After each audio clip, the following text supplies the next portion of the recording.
olha só, agora para fechar aqui, ó, né, vamos ter nossa observaçãozinha. Quando eu falo de lei penal no espaço, que é o que a gente está estudando agora, a gente aplica a teoria da ubiquidade, ou também chamada de mista.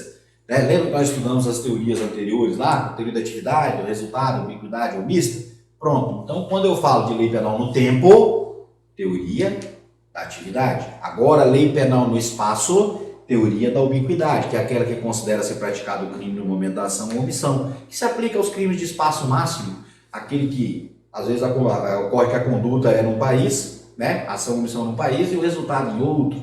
Então, nesse caso aí, aplica-se nessa questão para a lei penal no espaço, a ubiquidade. Tem alguém que tem aquele método mnemônico, né? Eles fazem um métodozinho assim que ele fala de luta, é antigo, né? Que é a luta, beleza? Quando ele fala luta, lugar do crime, né? Que é o espaço, lugar do crime, ubiquidade, U de ubiquidade, lugar do crime, ubiquidade, tempo do crime, atividade, beleza? Quem gosta de método mnemônico é a luta que eles usam aqui.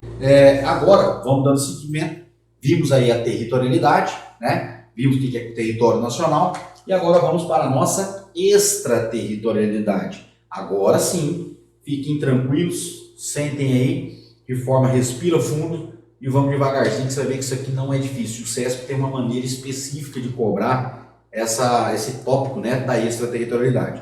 Então, vamos partir do seguinte princípio. Se eu estou falando de extraterritorialidade, já tem que estar na tua cabecinha aí, ó. O crime é cometido no estrangeiro e eu aplico a lei penal brasileira. Então veja que a lei penal brasileira ela vai, extrapola o território nacional e é aplicada onde? Lá no estrangeiro. Tá joia? Então por isso extraterritorialidade.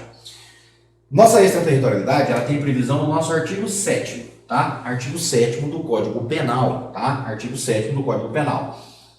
E o artigo 7º ele vai trazer dois incisos para nós lá, o inciso 1º e o inciso 2º. E aí, quando ela traz o inciso 1º e o inciso 2º, ela faz uma divisão em duas modalidades, duas hipóteses, como você preferir. No inciso 1º, ela vai trazer para nós a extraterritorialidade incondicionada. E no inciso 2º, que a gente vai ver daqui a pouco, ele vai trazer para nós a extraterritorialidade condicionada. Deixa eu mostrar para você que você já vê aqui comigo, ó, o inciso 2º aqui, ó. Inciso 2º, a extraterritorialidade condicionada, beleza? Nós vamos trabalhar primeiro a incondicionada. Mas antes de nós começarmos a extraterritorialidade incondicionada, vamos entender qual é a diferença básica de uma para outra. Se eu estou falando que a extraterritorialidade, e eu já tô ciente que você já sabe que é extraterritorialidade, crime no estrangeiro, aplicação da lei penal brasileira. Se ela for incondicionada, isso significa o seguinte, que vai ocorrer o fato no estrangeiro e eu vou aplicar a lei penal brasileira lá no estrangeiro, independentemente de qualquer situação. Vou repetir. Se eu estou falando de extraterritorialidade incondicionada, significa o quê? Que o fato, se for ocorrido lá no estrangeiro, eu vou aplicar a lei penal brasileira independentemente de qualquer condição. Beleza? Agora, se eu estou falando de extraterritorialidade condicionada, que é do inciso 2º, você já está falando no minha, ó, ela é condicionada. Então, eu só vou poder aplicar a lei penal brasileira ao fato no estrangeiro se cumprir algumas condições. Tá aí, tranquilo? Então, incondicionada, aplico lá, lá no estrangeiro a lei brasileira, independentemente, a lei penal brasileira, independentemente de qualquer condição. Se ela é condicionada, só vou poder aplicar a lei penal brasileira no estrangeiro se cumprir algumas condições. Beleza? Então, vamos lá. Professor, eu estou achando estranho você cometer um crime no estrangeiro e aplicar a lei penal brasileira. Sim, gente, não é exceção, tá? Desculpa, não é a regra. São exceções que tem aqui no Código Penal e é possível, em hipóteses pré-determinadas, que é o que a gente vai ver agora. Então, a primeira que a gente vai trabalhar é a nossa extraterritorialidade incondicionada. Está no artigo 7º, inciso 1º. E aí, basicamente, eu coloquei o artigo aqui para você, para a gente trabalhar o artigo. Se você parar para analisar, nós temos 4 hipóteses aqui, ó. Tá? Essas aqui são as hipóteses. Então, o que significa isso? Significa o seguinte, eu só vou aplicar a lei penal brasileira lá no estrangeiro de forma incondicionada se lá no estrangeiro ocorreu uma dessas 4 hipóteses, pelo menos uma delas. Então, se ocorrer uma dessas 4 hipóteses, Lá no estrangeiro, será aplicada a lei penal brasileira, você será processado aqui no Brasil. E as hipóteses são simples, ó. Se ocorre, ficam sujeitos à lei brasileira, embora cometidos no estrangeiro. Então, ou seja, o crime está sendo cometido no estrangeiro. Os crimes contra a vida ou liberdade do presidente da República. Então, o presidente da República estava lá no estrangeiro, você foi lá e tentou matar o presidente da República, tentou sequestrar o presidente da República, né? Crime contra a vida ou liberdade do presidente da República. Então, nesse caso, imagine lá, veio o Bolsonaro aqui na Bolívia, você foi lá e tentou matar o Bolsonaro na Bolívia. Então, nesse caso, veja que a sua conduta, o seu comportamento foi onde? Lá no estrangeiro. Mas será aplicada a lei penal brasileira de forma incondicionada. Logo, você será processado aqui no Brasil, sim. Tudo bem? Então, a primeira hipótese. Segunda hipótese, crimes contra o patrimônio ou a fé pública, tá joia? De quem? União, DF, Estado, território, município, empresa pública, sociedade de economia mista, autarquia e fundação, né, instituída pelo Poder Público. Crimes contra o patrimônio ou a fé pública, da administração direta, indireta e territórios, ponto. Tranquilo? Você dá aquela economizada para quem já tem esse time com o direito administrativo. Para quem não tem, tem que observar, né, todos os entes aí. Então, se eu praticar um crime contra o patrimônio, né, em uma dessas pessoas aqui, desses entes aqui, ó, essas entidades, automaticamente, se isso for lá no estrangeiro, automaticamente, será aplicada a lei penal brasileira. Professor, dá um exemplo para nós aí. Sei lá, vamos pegar um crime contra a fé pública, que é menos comum aí no meio da galera do concurso aí. Da artigo 289, né, falsificação de moeda. Falsificamos um monte de real aqui e estamos lá na Bolívia comprando uísque com dinheiro falso. Falsificação de moeda, ou seja, eu vou estar praticando um crime contra a fé pública da União, que ela é a responsável aí, né, pela emissão de moeda. Então, nesse caso, nesse exemplo que eu estou te dando, o crime foi lá na Bolívia, né, peguei um monte de dinheiro falso lá e devo comprar o uísque naquele trem lá.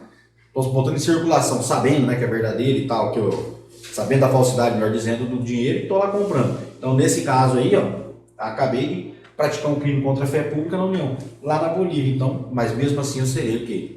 Teria um processo penal aqui no Brasil, será aplicada a lei penal brasileira lá no estrangeiro. Crimes contra a administração pública, quem está a seu serviço. Agora eu estou lá no estrangeiro, a serviço da administração pública e pratico um crime lá. Por exemplo, um crime de corrupção passiva, né? Pratiquei lá um crime de corrupção passiva. Bem simples, pratiquei um crime de corrupção passiva. Fui lá, peguei corrupção de uma forma geral, lá no estrangeiro, eu estava a serviço da administração, automaticamente já vai aplicar a lei penal brasileira. E por último, o genocídio. Se o agente for brasileiro, ou se não for, tem que estar pelo menos domiciliado no Brasil.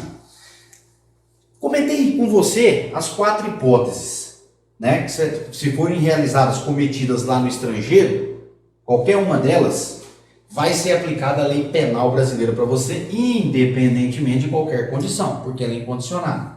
Mas o que interessa aqui para você é você compreender como isso cai na prova, né? Porque o nosso objetivo aqui não é ficar, viajar, não. Nosso objetivo é fazer a porra certa lá e acertar o gabarito e passar no concurso. Essa é a ideia aqui. Gente, como que é muito comum, inclusive no CESP-UNB, cobrar isso aqui?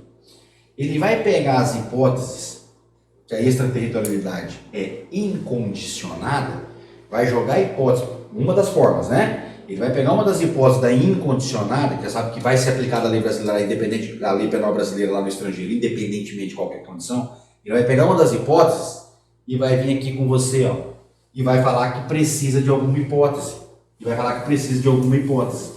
Beleza? Então, basicamente, ele faz isso na prova. Ele te dá uma hipótese, ele vem e te dá uma hipótese aqui, ó. Ele te dá uma hipótese de incondicionada, ele fala assim, ó. Se o crime foi praticado contra a vida do presidente da República, aí ele vem, nessa situação hipotética, né, é obrigatória a entrada do agente do território nacional. Ponto. Falso. Por que é falso? Porque nós sabemos que crimes contra a vida ou liberdade do presidente da República, a extraterritorialidade ela é incondicionada, não precisa de nenhuma condição.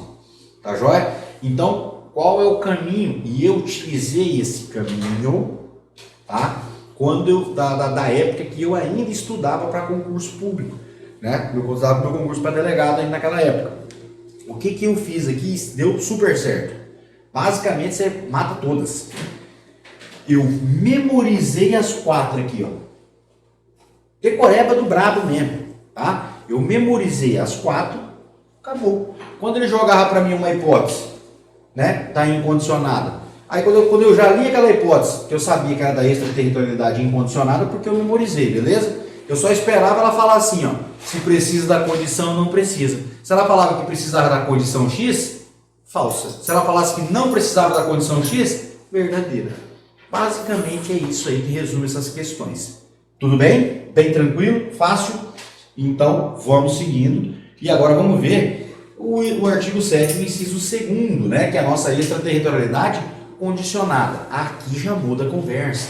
Tá? Aqui você tem que ter um cuidado especial, por quê? Porque aqui já não vai ser aplicada a lei penal brasileira lá no estrangeiro de forma incondicionada, independentemente de qualquer condição. Só vai ser independentemente de qualquer condição se for aquelas 4 hipóteses que nós vimos lá.